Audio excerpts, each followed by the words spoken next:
BJP ഗവൺമെൻറ്റിൻ്റെയും മോദിയുടെയും ഏറ്റവും കൂടുതൽ അവരെ ഹൈലൈറ്റ് ചെയ്ത് ഒരു അജണ്ട വെച്ച് ഒരു എഡിറ്റോറിയൽ ഉണ്ടാക്കി ചെയ്തുകൊണ്ടിരുന്ന കക്ഷിയാണ് ഈ അർണബ് ഗോസ്വാമി. പിന്നെ ഇഷ്ടം പോലെ ഹിന്ദി ചാനലുകളൊക്കെ വന്നു. അപ്പോൾ അവർ ഗവൺമെൻറ്റിനെതിരായിട്ടുള്ള ഒരു ക്യാമ്പയിനും ഏറ്റെടുക്കത്തില്ല. അപ്പം നിങ്ങൾക്ക് ഓർമ്മയുണ്ടായിരിക്കും, ഒരു 1.5 മാസം മുമ്പാണ് ഞാൻ ബംഗ്ലാദേശുമായിട്ട് ബന്ധപ്പെട്ട ചിക്കൻ നെക്ക്, ഇന്ത്യയുടെ സിലിഗുഡി കോറിഡോർ, ബംഗ്ലാദേശിൽ വളർന്നു വരുന്ന ഈ റാഡിക്കൽ ഇസ്ലാം, അതുമായി ബന്ധപ്പെട്ട് ഇൻ ഡീറ്റെയിൽ ആയിട്ട് ഞാൻ പറഞ്ഞിരുന്നു. അത് ഇന്ത്യക്ക് വലിയ കുഴപ്പമുണ്ടാക്കും.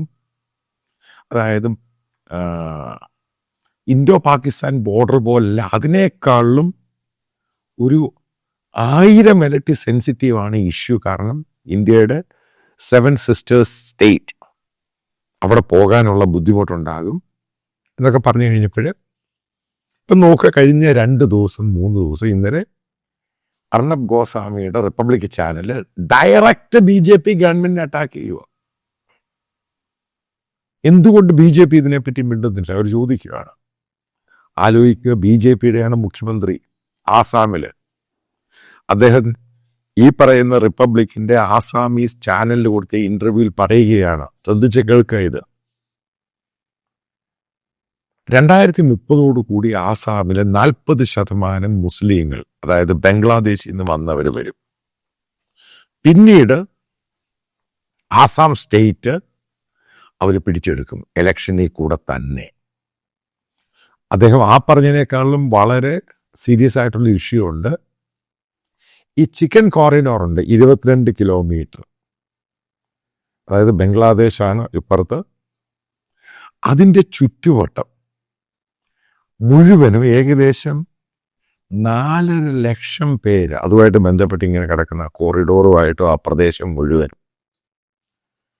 മുസ്ലിങ്ങളാണ് ബംഗ്ലാദേശിൽ നിന്നും വന്ന്. അവരുടെ ഇടയ്ക്ക് മുഴുവനും ഇന്ത്യ വിരുദ്ധ റാഡിക്കൽ ഇസ്ലാമാണ് വർക്ക് ചെയ്യുന്നത്. അപ്പം ഈ 2025 തന്നെ ഗവൺമെൻറ് ഓഫ് ഇന്ത്യ ആവശ്യപ്പെടുന്നു ആസാം ഗവൺമെൻറ്റിനോട് അവിടെ ഒരു കന്റോൺമെൻറ്റ് വരണം. അതായത് ചിക്കൻ നെക്കുമായിട്ട് ചേർന്ന് മുസ്ലിം പോപ്പുലേറ്റഡ് ആയിട്ടുള്ളവരും വേറൊരു കന്റോൺമെൻറ്റ് വരണം, എപ്പോഴും മോണിറ്റർ ചെയ്യാൻ. ആസാം ഗവൺമെൻറ് അതിന് സ്ഥലം കൊടുത്തു. മനസ്സിലാക്കുക, ആസാം മുഖ്യമന്ത്രി പറയുന്ന എൻ്റെ അല്ല സ്റ്റേറ്റ്മെൻറ്റ്, അതിന് ചുറ്റും ബംഗ്ലാദേശിൽ നിന്ന് വന്നവരാണ്. ഭയങ്കര ഡിഫിക്കൽട്ടാണ്, വളരെ പ്രയാസമായിരിക്കും വരാനുള്ള സമയം. ഇതാണ് ഞാൻ നേരത്തെ പറഞ്ഞത്. ഗവൺമെൻറ്റിൻ്റെ ചില ഫോർകാസ്റ്റ് ഉണ്ട്. ആ ഫോർകാസ്റ്റിൽ പറ്റിയ അബദ്ധമാണ് ഈ ചിക്കൻ നെക്ക് ഇത്രമാത്രം വഷളായി. അതിന് മോദി ഗവൺമെൻറ് മാത്രമൊന്നുമല്ല, നേരത്തെ ഇന്ത്യ ഭരിച്ചവർ പോലും ഇത് കാര്യമായിട്ട് എടുത്തില്ല. അത് കാര്യമായിട്ട് എടുക്കാത്തതുകൊണ്ടാണ് ഇന്ന് ഏറ്റവും കൂടുതൽ സെൻസിറ്റീവായത്. അവിടെ ബംഗ്ലാദേശ് ഭരിക്കുന്ന de facto prime minister Ahmad Yunus, അദ്ദേഹം ചിക്കൻ നെക്കിനെ പറ്റി പറഞ്ഞു കഴിഞ്ഞു. അത് ആ ചിക്കൻ നെക്ക് ഉള്ളിടത്തോളം കാലം ഇന്ത്യക്ക് ബംഗ്ലാദേശിന്റെ മേളിൽ ഒരു കുന്തവും ചെയ്യാൻ പറ്റത്തില്ല. ഇത് അദ്ദേഹം പറഞ്ഞ സ്റ്റേറ്റ്മെന്റ് ആണ് 4-5 മാസം മുമ്പ്. അവിടെയുള്ള ബംഗ്ലാദേശിലുള്ള എല്ലാ പൊളിറ്റീഷ്യൻസും ചിക്കൻ നെക്ക് ഉയർത്തിക്കൊണ്ടുവരികയാണ്, അത് പിടിച്ചെടുക്കണം. അതായത് ഇന്ത്യൻ ചാനലുകളിലിരുന്ന് അതിനെ കൗണ്ടർ ചെയ്യുമ്പോൾ നിങ്ങൾ മനസ്സിലാക്കണം, പലതും അതിർത്തി, അതായത് ഒരു രേഖയുണ്ട്, അത് ലംഘിച്ച് പോകുന്നു. ചില മിലിറ്ററി ജനറൽസ് റിട്ടയർ ആയവരാണ്, ഹിന്ദി ചാനലും പറയുന്നത് ഇംഗ്ലീഷ് ചാനലും പറയുന്നു. ഇന്ത്യ പോയി ബംഗ്ലാദേശിനെ ഇപ്പോൾ, അതായത് മേൽഭാഗം 3-4 ഡിസ്ട്രിക്റ്റ് ഉണ്ട്, അത് 2 ആക്കണം, ചിറ്റഗോങ് പിടിച്ചെടുക്കണം. ഇതൊക്കെ പറയാൻ വളരെ ഈസി. ഇതേപോലെ ആയിരുന്നു ഓപ്പറേഷൻ സിന്ദൂറിന് മുമ്പ് ഫാൽഗാമിന് ശേഷം ഉണ്ടായത്. ഇതേപോലെ വിളിച്ചു പറഞ്ഞു. അത് കഴിഞ്ഞ ഇന്ത്യൻ പ്രധാനമന്ത്രി ഇതേപോലെയുള്ള വിളിച്ച് സോഷ്യൽ മീഡിയ കൂടെ വന്നു കഴിഞ്ഞപ്പോൾ ഓപ്പറേഷൻ സിന്ദൂറിന് എടുത്തു ചാടി എന്ന വാക്കാണ് ഞാൻ ഉപയോഗിക്കുക. അതിനുശേഷം ഇന്ത്യൻ ആർമി ജനറൽമാരും ഇന്ത്യൻ ഡിഫൻസിൻ്റെ അറ്റാച്ചേയും ഇന്ത്യയുടെ ഡെപ്യൂട്ടി ആർമി ചീഫൊക്കെ പറഞ്ഞ സ്റ്റേറ്റ്മെൻ്റ് അറിയാം നിങ്ങൾക്ക് എന്താ അവർ പറഞ്ഞതെന്ന്. ഞാൻ അതിലോട്ട് പോകുന്നില്ല, കാരണം അതൊരു വലിയ രീതിയിലുള്ള ഒരു നമ്മുടെ ഒരു മൊറാൽ അതിനെ ഭയങ്കരമായിട്ട് ഡൗൺ ചെയ്യുന്ന രീതിയിലാണ് പിന്നീട് നമ്മൾ കാണുന്നത്. അതായത് പലപ്പോഴും ഞാൻ പറയാറുണ്ട്, ഇന്ത്യ വാറിന് പോകരുത്, വേറെ ഓപ്ഷൻ നോക്കി. അവസാനത്തിൽ ലാസ്റ്റ് ഓപ്ഷനാണ് ഈ വാർ എന്ന് പറയുന്നത്, കോൺഫ്ലിക്റ്റ് എന്ന് പറയുന്നത്, അറ്റാക്ക് എന്ന് പറയുന്നത്. മിലിറ്ററി ഓപ്ഷൻ അല്ല ഇവിടെ ആവശ്യം. ഇവിടെ മിലിറ്ററി ഓപ്ഷൻ പറയുകയാണ്. നിങ്ങൾ മനസ്സിലാക്കണം, ഏകദേശം ഇന്ത്യൻ എക്സ്റ്റേണൽ അഫേഴ്സ് സ്പോക്സ് പേഴ്സണാണ് പറയുന്നത്, കഴിഞ്ഞ 5-6-7 ദിവസം കൊണ്ട് ബംഗ്ലാദേശിൽ 2300ഓളം മൈനോറിറ്റി, അവിടുത്തെ മൈനോറിറ്റി എന്ന് പറയുന്നത് ഹിന്ദുക്കളാണ്, അവർക്കെതിരെ അറ്റാക്ക് ചെയ്ത് അവരുടെ വില്ലേജുകൾ കത്തിക്കുന്നു, 2ഓളം പേരെ ലിഞ്ച് ചെയ്യുന്നു. രാമകൃഷ്ണ മിഷൻ ചിറ്റഗോങ്ങിൽ വളരെ സംഭവമാണ്. ആ സ്വാമിയെ അറസ്റ്റ് ചെയ്തുകൊണ്ട് പോയി, സെഡേഷൻ. ഗവൺമെൻറ് ഓഫ് ഇന്ത്യ ഇന്നലെയാണ് ഇതിനെപ്പറ്റി പറയുന്നത്. ബേസിക്കലി ഗവൺമെൻറ് ഓഫ് ഇന്ത്യയിലെ മറ്റുള്ള ലോകരാജ്യങ്ങളാണ് ഇത് പറയേണ്ടത്, അവരൊന്നും മിണ്ടുന്നില്ല. ഇന്നലെ പറഞ്ഞു ബംഗ്ലാദേശ് ഗവൺമെൻറ് ആക്ഷൻ എടുക്കണം.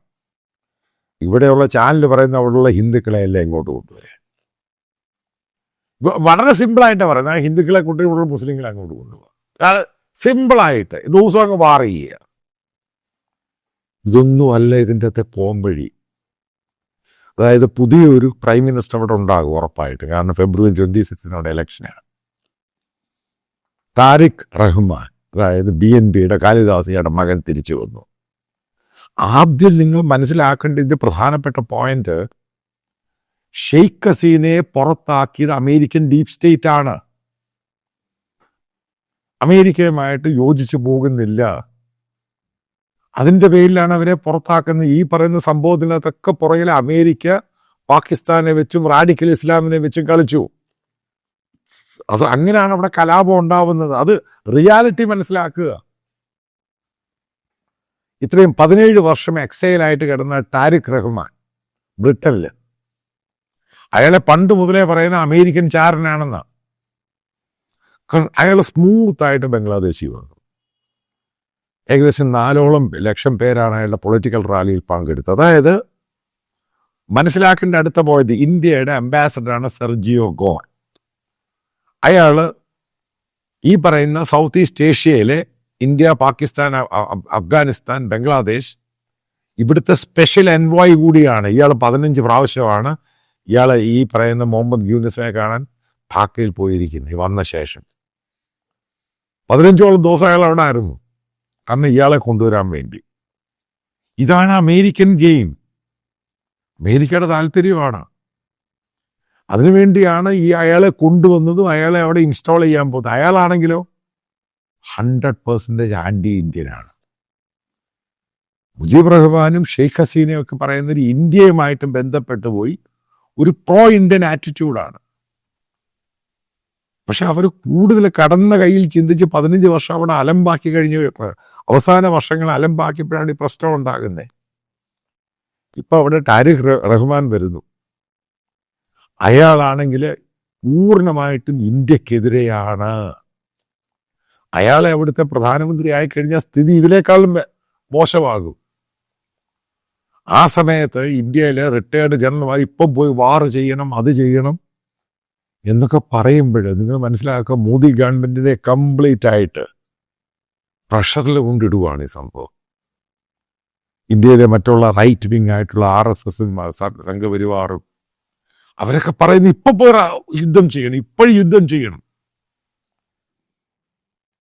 ഞാൻ വീണ്ടും ആവർത്തിക്കുക, 71 ബംഗ്ലാദേശ് അല്ല 2025. 1971 പാകിസ്ഥാൻ അല്ല ഇന്നത്തെ പാകിസ്ഥാന്.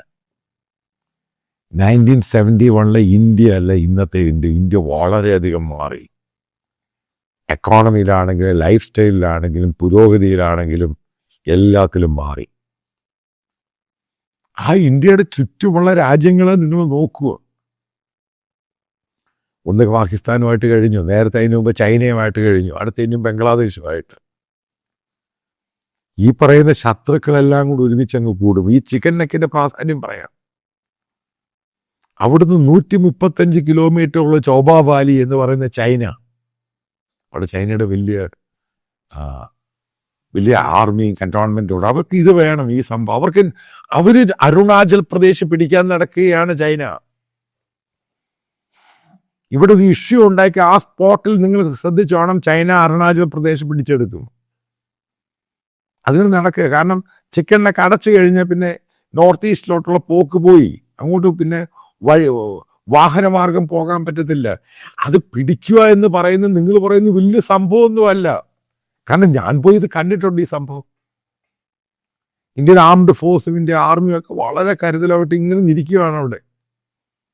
കാരണം എൻ്റെ ചുറ്റുമുള്ളത് ബംഗ്ലാദേശിൽ നിന്ന് വന്നവരാണ് എൻ്റെ ചുറ്റും. ഇതാണ് അതിൻ്റെ ഏറ്റവും വലിയ പ്രശ്നം എന്ന് പറയുന്നത്. തൊട്ടപ്പുറത്ത് നേപ്പാളാണ്.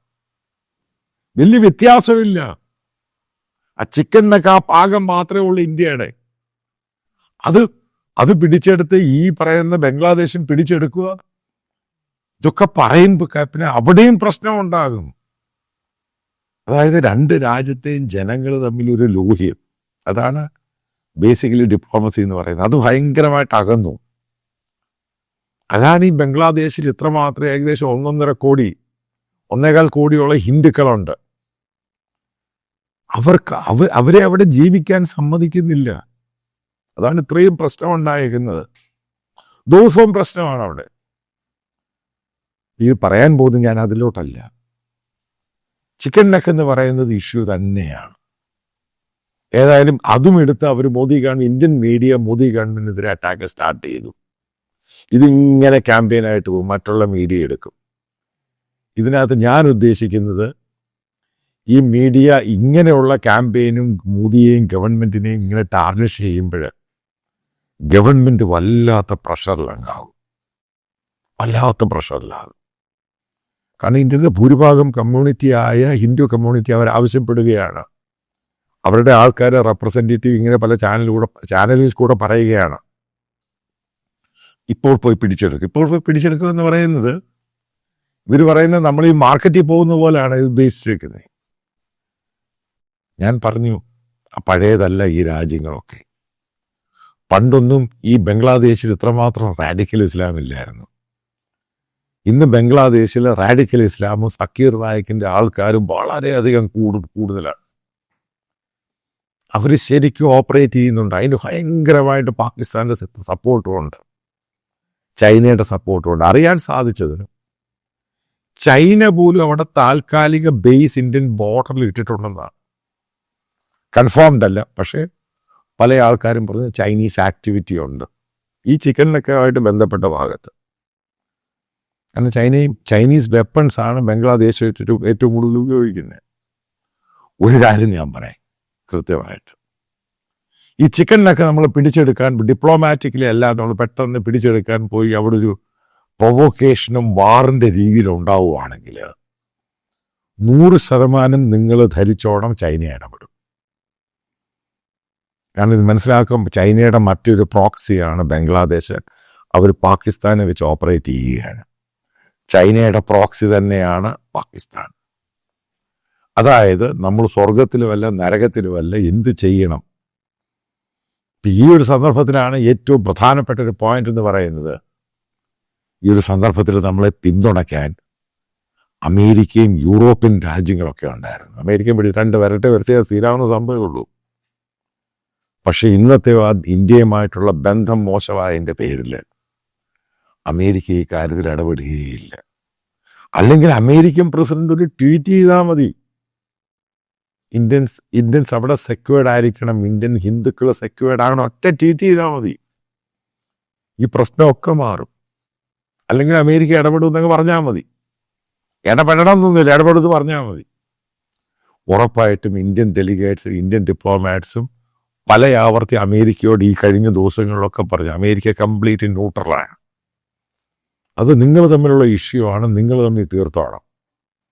ഞാൻ അറിയാൻ സാധിച്ചത്, ഇന്ത്യ പല യൂറോപ്യൻ രാജ്യങ്ങളോടും ആവശ്യപ്പെട്ടു, അവരും കൈമലർത്തി കാണിച്ചു.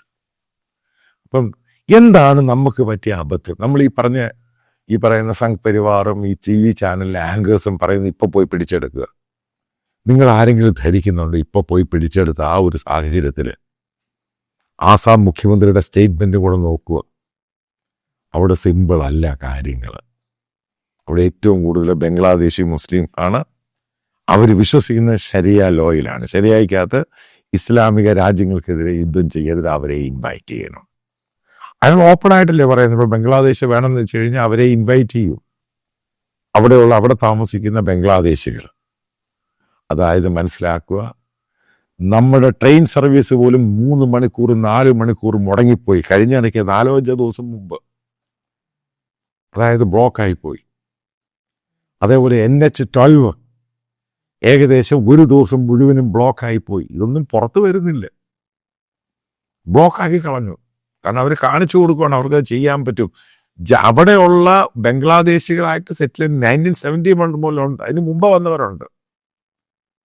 അവർ കാണിച്ചു കൊടുക്കുകയാണെങ്കിൽ അവർക്കിത് ചെയ്യാൻ പറ്റും. ഇതാണ് സ്ഥിതി. ഇതിനകത്ത് ഞാനൊരിക്കലും വാർ ചെയ്യാൻ പറയത്തൊന്നുമില്ല. കാരണം അത് വല്ലാത്തൊരു സംഭവത്തിലോട്ട്. കാരണം അപ്പുറത്ത് ചൈന, അതിൻ്റെ ഇപ്പുറത്ത് പാകിസ്ഥാൻ ആ രീതിയിൽ സപ്പോർട്ട് ചെയ്യും. ഇപ്പുറത്ത് ബംഗ്ലാദേശ്, നേപ്പാൾ, അവിടെ നമ്മളെ സപ്പോർട്ട് ചെയ്യുന്ന ഒരൊറ്റ രാജ്യമേ ഭൂട്ടാൻ. പക്ഷെ ചൈനീസ് പ്രഷർ വന്നു കഴിഞ്ഞാൽ ഭൂട്ടാൻ പോലും വിഡ്രോ ചെയ്യും. കാരണം അവർ ന്യൂട്രലായിട്ട് നിൽക്കും. ഇതാണ് ഞാൻ പറഞ്ഞത് 2026, അതായത് ഈ വർഷം 2026 കടക്കുമ്പോൾ ഇന്ത്യയുടെ അയൽവാസികളുടെ ഏറ്റവും വലിയ ത്രട്ട് ചിക്കൻ നെക്കും ബംഗ്ലാദേശുമാണ്. അല്ല, ഇന്തോ പാകിസ്ഥാൻ ആ ടെൻഷൻ അവിടുന്ന് മുഴുവൻ ഇങ്ങോട്ടങ്ങ് ഷിഫ്റ്റ് ചെയ്തു. അതായത് ഇന്ത്യൻ മിലിറ്ററി, ഇന്ത്യൻ ഡിഫൻസിൻ്റെ സിസ്റ്റം, ഇന്ത്യ ബോർഡർ സെക്യൂരിറ്റി, ഇന്ത്യയുടെ നാഷണൽ സെക്യൂരിറ്റി, ഇതെല്ലാം മാറ്റർ ചെയ്യുന്നുണ്ട്. വരാൻ പോകുന്ന ബംഗ്ലാദേശിലുണ്ടായേക്കുന്ന വികാരം, അതായത് തെരഞ്ഞെടുപ്പ് നടക്കാൻ പോവുകയാണ്, ഇന്ത്യക്കെതിരെയാണ്. ആരൊക്കെ ഇന്ത്യക്കെതിരെ പറയുന്നു അവർക്കായിരിക്കും അവർ വോട്ട് ചെയ്യുന്നത്. അപ്പോൾ ആ അജണ്ടയും വെച്ചുകൊണ്ടാണ് ബംഗ്ലാദേശിൽ വരാൻ പോകുന്ന ഗവൺമെൻറ്. ആ രീതിയിലോട്ടാണ് കാര്യങ്ങൾ പോകുന്നത്. ഈ രീതിയിൽ ഇന്ത്യ ഇപ്പോഴത്തെ ഒരു കണ്ടീഷനിൽ സഹായിക്കാൻ ആരുമില്ല, ഇൻക്ലൂഡിങ് നമ്മുടെ പ്രധാനമന്ത്രി പറഞ്ഞ ചൈനയുമില്ല, ചൈനീസ് ബായ് ആ സാധനവും ഇല്ല, മറ്റുള്ള രാജ്യങ്ങളുമില്ല. ഈ ഒരു സന്ദർഭത്തിൽ കൂടാണ് ചിക്കൻ നെക്കുമായി ബന്ധപ്പെട്ട ആസാം ചീഫ് മിനിസ്റ്റർ അദ്ദേഹം പറഞ്ഞ സ്റ്റേറ്റ്മെൻ്റ് ആണ് കറക്റ്റ്. അതായത് നമ്മൾ വല്ലാതെ രീതിയിൽ ഫൈറ്റ് ചെയ്യേണ്ടി വരും, ചെറുതല്ല. കാരണം അവിടെയുള്ള പബ്ലിക്, അതായത് സിവിലിയൻ പോപ്പുലേഷൻ എന്ന് പറഞ്ഞത് ഇന്ത്യക്ക് അനുകൂലമല്ല, അവർ ബംഗ്ലാദേശിന് അനുകൂലമാണ്. ആ ഒരു സന്ദർഭത്തിൽ അവിടുത്തെ MLA പറഞ്ഞ കാര്യം കേൾക്കുക. പുതിയതായിട്ട് സ്ഥാപിച്ച അവിടുത്തെ മിലിറ്ററി കന്റോൺമെന്റ്, അതിൻ്റെ ആവശ്യമില്ല, എടുത്തു മാറ്റാൻ അയാൾ ഇങ്ങനെ സ്റ്റേറ്റ്മെന്റ് കൊടുത്തുകൊണ്ടിരിക്കുക. ആസാമിൻ്റെ ഒരു ഭാഗമായിട്ടുള്ള, അതേപോലെ തന്നെ സിലിഗുഡി, അതേപോലെ തന്നെ മുർഷിദാബാദ്, അവർ മുഴുവൻ ഇന്ത്യക്കെതിരായി എലക്റ്റഡ് റെപ്രസെൻറ്റേറ്റീവ്സിൻ്റെ കാര്യമാണ് പറയുന്നത്. ഇതാണ് സ്ഥിതി. ഇനി മനസ്സിലാക്കുക, അതായത് ഞാൻ ഈ പറയുന്നത് ഒരു വാറിലോട്ട് പോകാനും കോൺഫ്ലിക്റ്റിൽ പോകാൻ വേണ്ടിയല്ല. ഇവിടെയാണ് എക്സാക്റ്റ് ആയിട്ട് ഡിപ്ലോമസി വർക്ക് ചെയ്യേണ്ടത്. ഇന്ത്യക്കാരൻ്റെ നാഷണൽ സെക്യൂരിറ്റി, ഇന്ത്യയുടെ മേഖലകൾ തടയാതിരിക്കാനും നമ്മുടെ 7ഓളം സിസ്റ്റർ സ്റ്റേറ്റുകൾ, അതിൻ്റെ സെക്യൂരിറ്റിയും ഇന്ത്യക്ക് ഏറ്റവും വലിയ പ്രാധാന്യമാണ്. ആ പ്രാധാന്യം നമ്പർ 1 പ്രാധാന്യത്തോടു കൂടി തന്നെയാണ് ഗവൺമെൻറ് ഓഫ് ഇന്ത്യ ഫർദറായിട്ട് നോക്കി കാണേണ്ടത്.